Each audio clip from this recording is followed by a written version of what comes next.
Assalamualaikum warahmatullahi wabarakatuh. Perkenalkan, nama saya Muhammad Rizky Dewi Kuswanto dengan NRP 15/2024-133.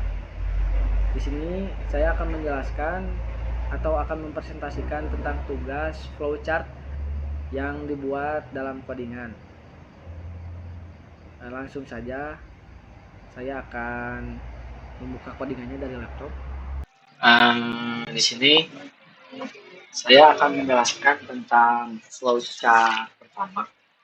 Nah, di sini variabelnya itu ada variabel A dan variabel I. Variabel I itu saya bikin buat perulangan while.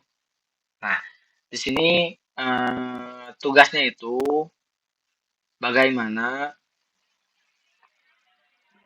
menampilkan nilai A itu jika lebih dari 10, maka angka lebih dari 10.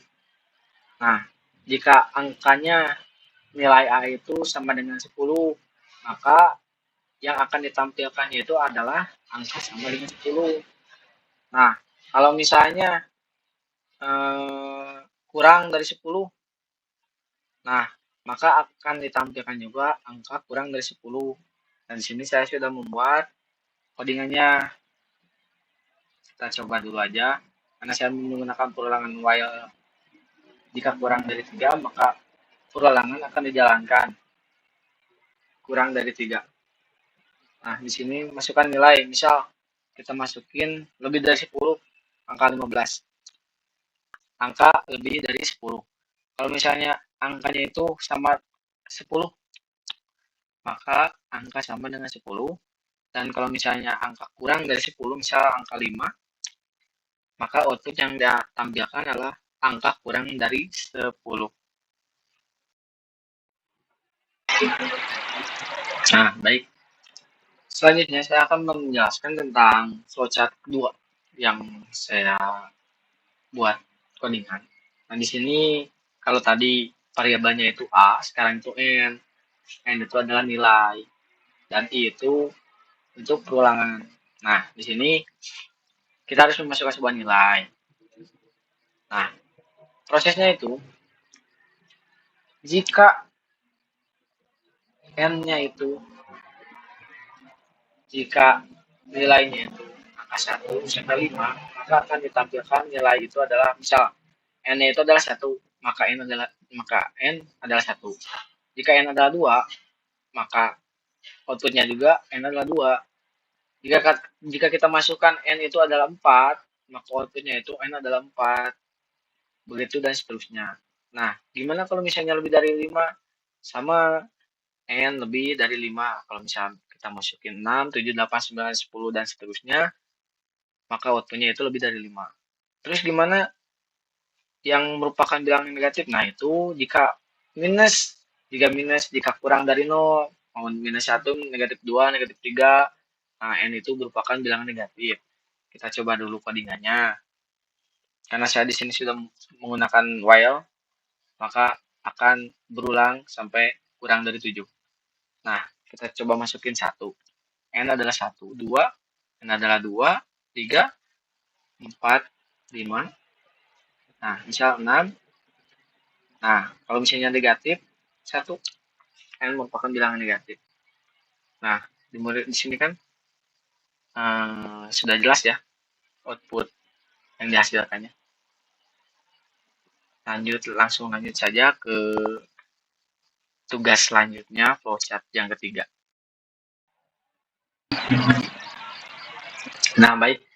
Selanjutnya saya akan menjelaskan tentang flowchart ketiga, yaitu tentang bagaimana sih mengukur usia Anda itu masuknya ke kategori anak, kategori remaja, dewasa, ataupun lansia. Nah, di sini saya membuatnya, di sini ada variabel U. U itu usia, dan I itu saya menggunakan perulangan karena mencoba semua prosesnya. Nah, langkah pertama di sini kita harus memasukkan usia.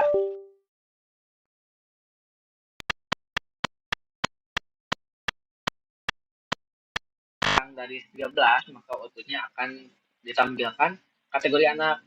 Nah, gimana kalau misalnya lebih dari 13? Nah, kalau misalnya lebih dari 13 itu ada di else if, kondisi else if. Jadi jika usianya lebih dari atau sama dengan 13 sampai usia kurang dari atau sama dengan 19, maka output yang ditampilkan itu adalah kategori remaja. Nah, kalau misalnya usianya itu lebih dari 20 atau kurang dari 59 atau 60. Nah, di sini kondisi yang selanjutnya itu U jika lebih dari atau sama dengan 20 sampai U kurang dari 59 tahun, maka kategorinya itu dewasa. Nah, kalau misalnya lebih dari 60, maka kategorinya lansia karena di sini usia lebih dari atau sama dengan 60, maka kategori lansia. Nah, di sini kita langsung coba saja. Sebentar.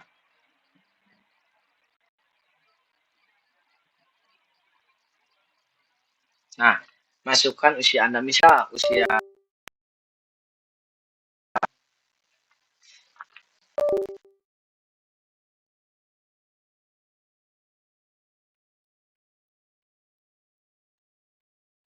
17, misal berapa ya? 17 tahun.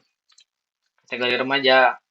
Kalau misalnya lebih dari 20 tahun, misal 30 tahun, maka kategori dewasa.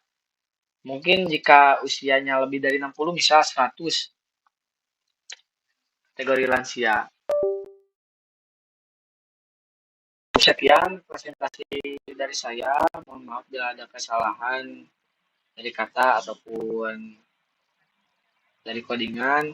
Saya akhiri. Wabillahi taufiq wal hidayah. Assalamualaikum warahmatullahi wabarakatuh.